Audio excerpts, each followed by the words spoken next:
Right now, as you're watching this video, there's a high chance the data powering it, the servers processing your feed, your search, your entire digital life, is either already in Malaysia or soon will be. And most of the world has absolutely no idea.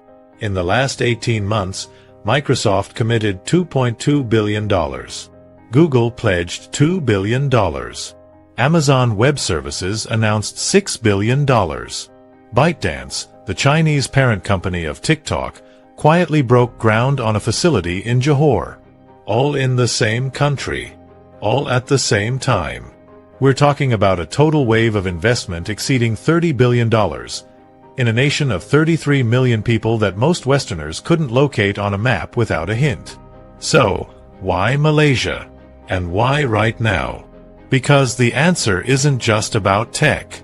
It's about a war, a secret, a controversy, and a once-in-a-generation bet on the future of the internet itself. But wait, before we get into it, please subscribe so you never miss out on any of my essential stuff. Comment, "I subscribe," below, and I will personally welcome you to our community. With that said, let's get started. Let me paint you a picture. About an hour south of Kuala Lumpur, just across the causeway from Singapore, there's a state called Johor. A few years ago, it was known for palm oil estates, weekend getaways, and some of the cheapest seafood in Southeast Asia. Today, construction cranes line the horizon for miles. The sound of excavators runs 24 hours a day. Local farmers are selling land for prices they never imagined in their lifetimes. And what's going up in place of those paddy fields and plantations? Server farms, cooling towers, fiber conduit networks, the physical infrastructure of the global internet. In just the first half of 2024 alone, just 6 months, Malaysia approved $57 billion in investments. That number is so staggering, it's worth repeating. $57 billion. In 6 months. In a country whose entire annual foreign direct investment average for the previous decade barely touched $12 billion per year. Something seismic is happening here. And the first reason, the one that every analyst agrees on, is one nobody expected. A war. Not a shooting war. A technology war. The United States and China are in the most consequential technological standoff in modern history. Export bans on semiconductors. Blacklists on telecom equipment. Restrictions on cloud data crossing borders. Both superpowers are essentially trying to build two separate internets, and every company caught in the middle has to make a choice. Or find a third option. That's where Malaysia walks in. Here's the thing about Malaysia that makes geopolitical analysts do a double take. It maintains active trade agreements with both the United States and China simultaneously. It's part of ASEAN, which keeps it diplomatically non-confrontational. It doesn't take sides. It doesn't have to. According to a 2024 report by the Brookings Institution, over 60% of new hyperscale data center announcements outside the US and EU are being deliberately placed in what analysts call neutral corridor nations. Countries that can legally and safely store, process, and transmit data without tripping either Washington's or Beijing's alarm systems. Malaysia is at the top of that list. Think about what that means in practice. An American company like Microsoft can build a data center in Johor. A Chinese company like ByteDance can build one 40 kilometers away. And both are technically operating in the same legal, stable, neutral environment. That's not an accident. That's strategy. And there's a young engineer named Ahmad Faris who understands this better than most. Ahmad grew up in Johor Bahru dreaming of a tech career. 4 years, that dream meant one thing: moving to Singapore or landing a visa to San Francisco. Last year, Microsoft's new Johor facility offered him a senior infrastructure role without ever leaving his home state. His salary tripled. His commute went from international flight to 20 minutes by car. Ahmad's story is just beginning. Malaysia is betting that there are 100,000 more like him. But political neutrality is only one reason the data centers are here. The second reason? It's almost too practical to be exciting, and yet it might be the most powerful factor of all. I want you to think about what it physically takes to run the internet at global scale. Picture a server, the size of a refrigerator, humming with heat, drawing electricity constantly, every second of every day, at a power load equivalent to 3 American households. Now imagine needing 100,000 of those servers in one place. You need land, power, cooling, and connectivity. You need them cheap. You need them reliable. And you need them now, because the AI arms race means demand for computing power is doubling roughly every 12 to 18 months. Malaysia checks every single box in a way that almost no other country on Earth. Let's start with cost.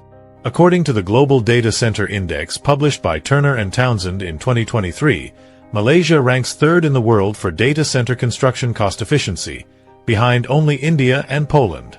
Building the same facility in the United States costs roughly 2.4 times more. Then there's power. Malaysia's grid-level electricity costs sit nearly 40% below the US average. For a facility burning tens of megawatts around the clock, that gap is worth hundreds of millions of dollars every year. But here's the part that genuinely surprised me when I dug into this. Malaysia is the landing point for 26 international subsea cable systems. 26. These are the actual underwater fiber optic cables, some thicker than a garden hose, running thousands of kilometers along the ocean floor, that carry the vast majority of the world's internet traffic. They connect Asia to Europe, the Middle East to Australia, East Africa to East Asia. And a remarkable number of them come ashore in Malaysia. If you want to run the internet for half the world's population, which increasingly means running it for most of the world's economic growth, you want to be sitting right where those cables land. Malaysia, almost by accident of geography, sits at one of the great digital crossroads of the planet. That's when things started getting complicated. Here's something the press releases from Microsoft and Google don't mention.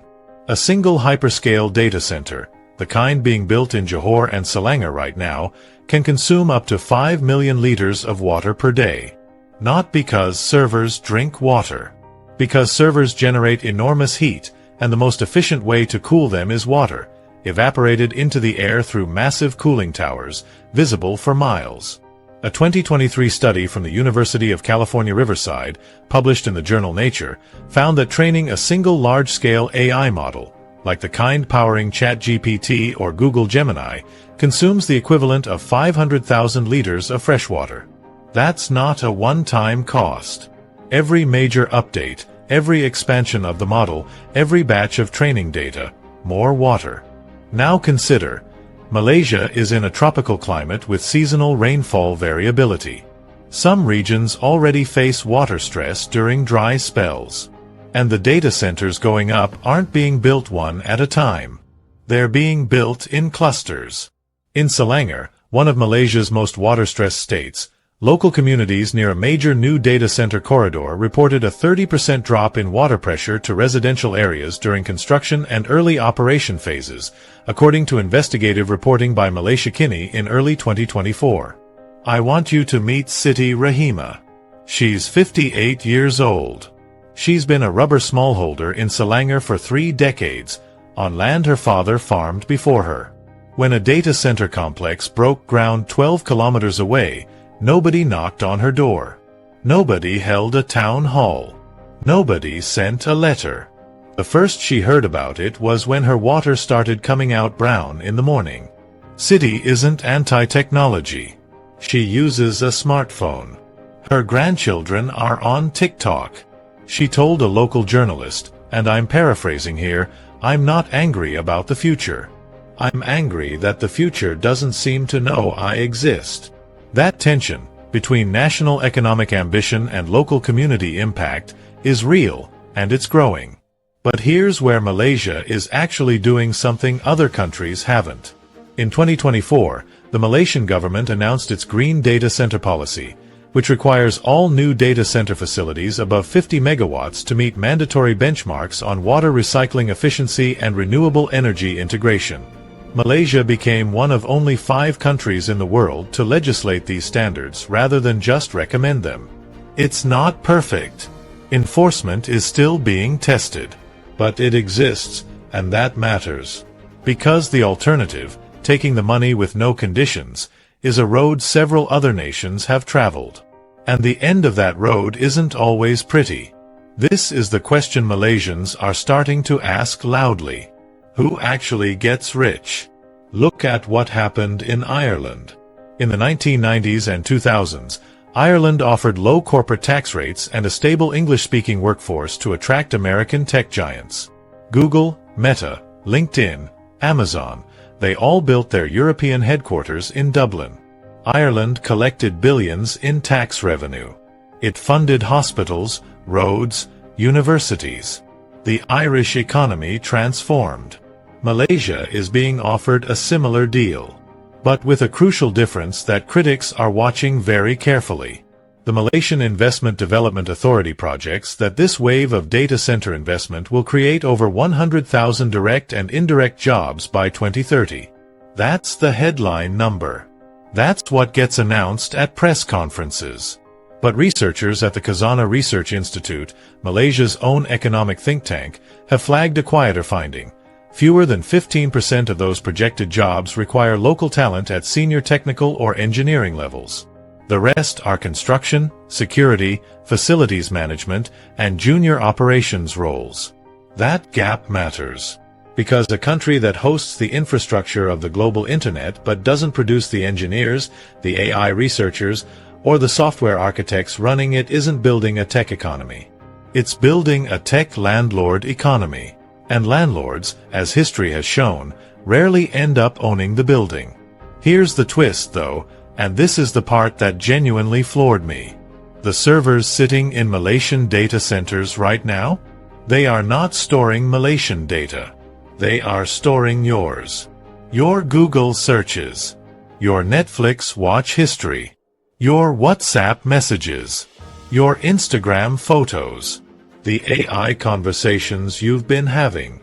Massive quantities of data generated by users in Europe, the Middle East, South Asia, and Southeast Asia, all routing through and being processed in facilities on Malaysian soil. You have never been to Malaysia. Malaysia has never come to you. And yet, in a very real sense, a piece of your digital life lives there. Wait, what? Step back for a second and look at what this actually represents at the global level. For the last 30 years, the story of the Internet has been a story about superpowers. The US built Silicon Valley. China built Alibaba and Huawei. Europe struggled to compete. And everyone else was just a market, a place to sell products, not build them. What's happening in Malaysia is a signal that this structure is changing.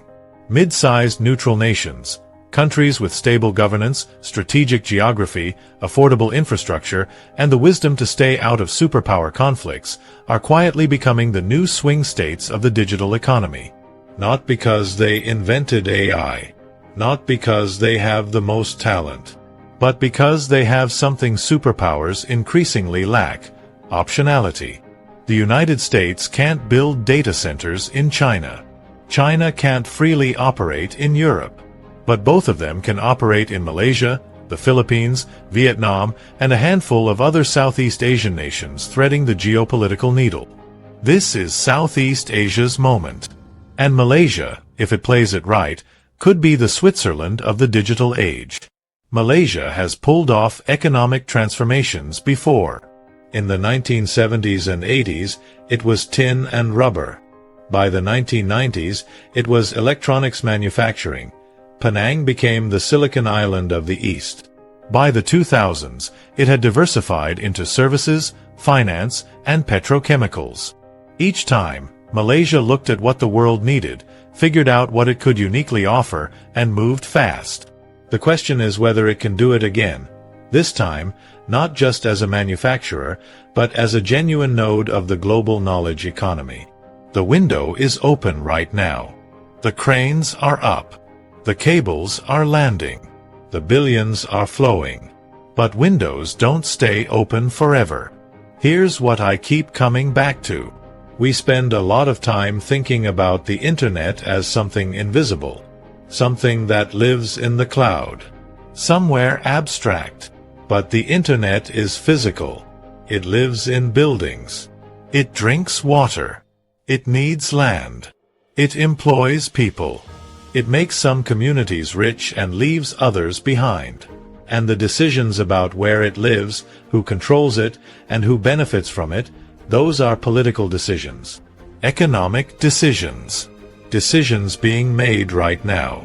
Malaysia is at the center of one of those decisions. And honestly, so are you. Because if you use the internet, and you're watching this, so you do, you have a stake in how this plays out. So here's what I want you to sit with. If your government came to you and said, "We want to invite the world's biggest tech companies to build their data centers here. We'll get jobs and tax revenue, but we'll use your land, your water, and we'll store other people's data, not yours." Would you vote yes? And more importantly, who gets to make that call? The government? The corporations?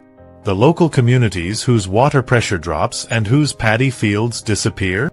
Tell me in the comments. I read every single one. Because this conversation about who owns the infrastructure of the future is one of the most important debates of our lifetime. And it's just getting started. If this video made you see the internet differently, share it with one person who thinks data centers are boring. Because they're not. They are the new oil fields. And right now, Malaysia is sitting on top of one of the biggest deposits in